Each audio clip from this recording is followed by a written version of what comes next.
Nothing happened in the locker room. I don't know what you're talking about, to be honest. We'll be fine. Let's talk to Big Perk about it. Kendrick Perkins, of course, a former member of the Boston Celtics, and he joins us this morning on Keyshawn, J. Will, and Zubin, our man J. Will, taking the night off. You saw him on the NBA coverage last night. All right, so we laid it all out there. It didn't happen. Malika said it happened. Jaylen Brown said it happened. We need to move past it. What are your thoughts on all this? Man, y'all couldn't get J. Will out the bed today. What's up, Keyshawn? What's up, Zeus? What's up, now? No, man.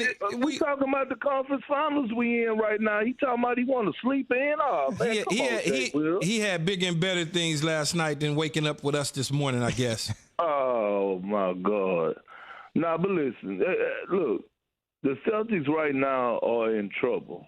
When I was watching the game last night, and it was bad body language all across the board. You saw Jayson Tatum, Jaylen Brown. They all had bad body language. And the reason being is they, on the offensive end, they are playing my-turn basketball. They're playing my-turn basketball. Here, Kimber, you go do your crossover till you step back and get your couple shots up. Oh, okay, JT, it's your turn. There's no ball movement, no player movement, no body movement. They're taking tough shots.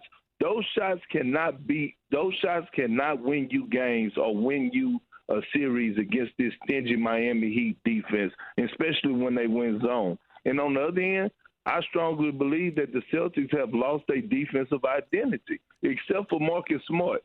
Marcus Smart can't guard everybody. If Jimmy Butler got it going, Marcus Smart guards him. If Goran Dragic got it going, Marcus Smart guards him, and somebody else gets it going. Look, right now the Celtics are playing soft. They're playing cute and sassy. They think that this NBA 2K and the Miami Heat are just bringing the goon status out right now. They're grinding it out. They're just cutting. They're doing what they're supposed to do. They're playing physical. Jimmy Butler had 3 steals down the stretch that were crucial. He just wanted it more. Hey, Big Perk, that locker room chaos, what can come out good of that locker room chaos, if anything at all? Well, here's the thing. It all depends on, what's going to happen in the next meeting. I saw yesterday that practice was canceled, and they need to have a come-to-Jesus meeting and just air everything out and play a gender-free basketball. See, the problem is now their families are now in the bubble. Mm-hmm. So you know how it is, Keyshawn. You go home and your family, some of your family members tell you everything you want to hear. Oh, you should be getting more touches, and Brad should be doing this, instead of telling you what you need to hear. But guess what? On the other end, with the Miami Heat, a lot of those guys don't have their family members there. They locked in and they're focused. The only people that they have is each other. So you could tell by the way that they're playing a gender-free basketball. But it could go 2 ways. The Celtics could either come out and be pointing the finger at each other in Game 3 if things get rocky, or they could come together.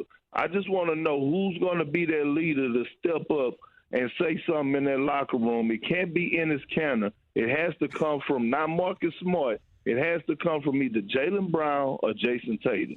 Kendrick Perkins, ESPN NBA analyst, 2008 NBA champion with the Boston Celtics, joining us here this morning on Keyshawn, J. Will, and Zubin. Perk, let me ask you this. Now, you may think I'm crazy, and people out there listening on the airwaves and watching on TV may think I'm crazy, and then you might think I'm smart because you probably see the same thing being an athlete.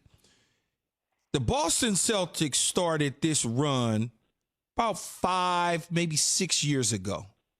Mm-hmm. Isaiah Thomas, we bring in Kyrie, we go out and get Gordon Hayward, we got Marcus Smart, we get picks, we got all these sort of Jaylen Brown, Tatum, all of this, right? The process started probably about 5 years ago. Correct. They didn't deliver on theirs. The Celtics have been to the final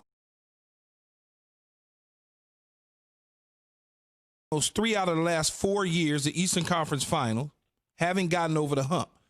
Could the Celtics be a close comparison of what we're seeing in Philadelphia now, where it just may not work, and the other teams in the Eastern Conference are going to be getting stronger like the Miami Heat is. We forget about the Nets with Kyrie and KD next year. We don't know exactly what's going to happen in Milwaukee. Maybe Giannis grabs somebody to come with him for a year, or maybe Giannis goes to Miami, and now the Celtics miss this window. Perk, we just got 1 minute. Well, you know what? I wouldn't disagree with you, but I wouldn't take it that far because the Philadelphia 76ers are just a disaster. They're a tragedy. You know, they haven't even made it to the conference finals. But when you look at this Celtic team, they have a young rising star in Jayson Tatum. They got one of the best two-way players in the game in Jaylen Brown, and both of these guys are young. Those two guys are your building pieces. You build around them. Marcus Smart is the culture guy. You can never get rid of him. But I get where you're coming from. But for what they went from last year to the strides that they made this year, I wouldn't say that the process is over. I say that the process is just getting started. How about that? Great insight from Kendrick Perkins. And when Kendrick was talking about the family members, you should have seen Key, that wide smile, just basically saying, yup. Everybody in your ear all the time telling you should be this, and you friends, family, not agreeing with what's going on, and it could cloud your mind. It really can. Yeah, great distinction from Perk that the Miami Heat are all business while some of these other teams are allowing their families in. It's been over 2 months since they've seen them. Perk, thank you so much. All right, thank you. Thank y'all, fellas. Have a good one. Man, you should get more shots. Man, they should throw you the ball more. I don't understand why they're using him less. You know, it starts to, even though you're your own person and your own man, it still gets in the way. There's no question about it. It's a Football Friday. We got plenty of NFL talk on the way, which includes realized that she was going to be named MVP. Well, they're going to take on the Sun in the semifinals. So like she said, the job is not done, but congratulations to her. Those are your half-hour headlines, and as the WNBA playoffs continue, so do the NBA playoffs. Where it's not exactly going well for Boston. Got downhill, couldn't punch it. Bam says, get it out of here. You get on that big stage, you just got to make big plays. All it is, he made a good play. Just get ready for game 2. Kemba Walker doing a little bit of everything. The Celtics looking sharp here in the first half. The Miami Heat have regained the lead after trailing by 17. Dragic a three-pointer. Bang! Tatum goes in a corner. Won't go. The tip misses. The Miami Heat take a 2-0 lead here in this best-of-7 conference final.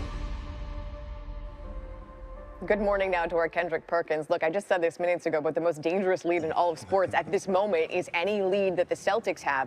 They blew a 17-point lead against the Heat, and now they're in that 0-2 hole. So based on what you've seen so far, how much faith do you have in Boston's ability to actually turn this into a series? Well, it's not over, but I have very little faith. Right now, you're looking at a Boston Celtics team that were number one defensively throughout this whole playoffs, and right now they have lost their defensive identity. Those guys cannot guard a parked car right now. Miami Heat are dissecting them every which way on the defensive end. They're cutting. Bam is getting wide open dunks. I thought he was Shaq yesterday. And on the offensive end, they're playing individually. They're not playing team-wise. The Celtics are playing my turn basketball. Okay, Kemba, here go your turn. Do your step backs and your crossovers. Okay, I haven't touched the ball. Next is Jayson Tatum. Sidestep 3-point shots. You cannot beat the Miami Heat playing individual basketball on the offensive end. And the Miami Heat has been, in game 1, they had 32 assists. Last night they had 28 assists, and they have been dominating the Celtics in the paint. And the Celtics, keep in mind, they had a 2-0 series lead over the Raptors, and the Raptors still took them to 7 games in the Eastern Conference semifinals. Game 1 of the Western Conference Finals is tonight. It's the Lakers and the Nuggets, and you could say that Denver has the momentum because they overcame 2 3-1 series, deficits in their previous 2 series. So what's it going to be tonight for the Lakers? What's the key for them to jump out to a good start? Well, they just got to be who they are, and that's the championship-bred team that they are right now. They have the most championship experience in the league, and it's showing. The way that they did the Houston Rockets, I have no concern about the Los Angeles Lakers. The Denver Nuggets haven't faced a team like this, especially with LeBron James being the best player in the world and Anthony Davis being the top 5 player in the world, the best power forward. And let's not talk about playoff Rondo. He has turned it it up another notch. And Alex Caruso, I said this before, he is the heart and soul of that team. Danny Green is finding his stride and finding his rhythm on the offensive end. So is Caldwell Pope. Kyle Kuzma are doing things that we haven't seen him do all year on the defensive end and bringing that energy. So the Lakers just have to be themselves. Dwight Howard is probably going to start, and they're probably going to go big to match up with Jokic. And with him and Anthony Davis in that front court, they're the best front court defensive team, front court defensive duo in the NBA. Just want to say, they need to be themselves, yet the Lakers have yet to open a series with a win this postseason. Game 1 of the Western Conference Finals is tonight at 9. How about 9:40 start times every night, Steve? That works. Get out and explore the city. Feel like explore the space. All right, hey, welcome. This is SportsCenter. Scott Van Pelt from Washington, D.C. Heat up 2-0. We're with you until 11 o'clock Eastern time. It was a tale of two halves. Looked like Boston was going to try to run away quarter, and that has been the story for the Celtics in the postseason. They've been outscored in the third quarter in 8 of the 9 postseason games.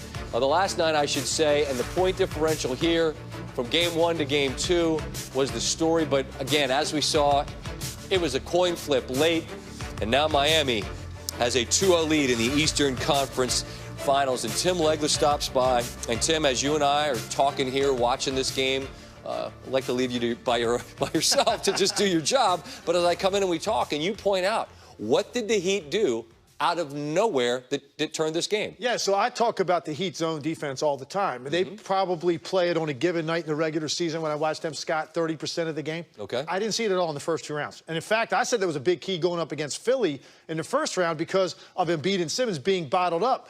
But they didn't play it at all. And I'm saying to myself as I'm watching Heat the first 2 rounds, is he just not willing to let people scout this? Is that what he's doing? Because I couldn't understand where it was. Here it is. Maybe he was saving it for this team because the Miami Heat played zone defense almost the entire second half and erased a 17-point deficit. And it really did affect Boston in a dramatic way. It bottled them up. They didn't attack it right. They had nobody in the middle of the zone most of the game.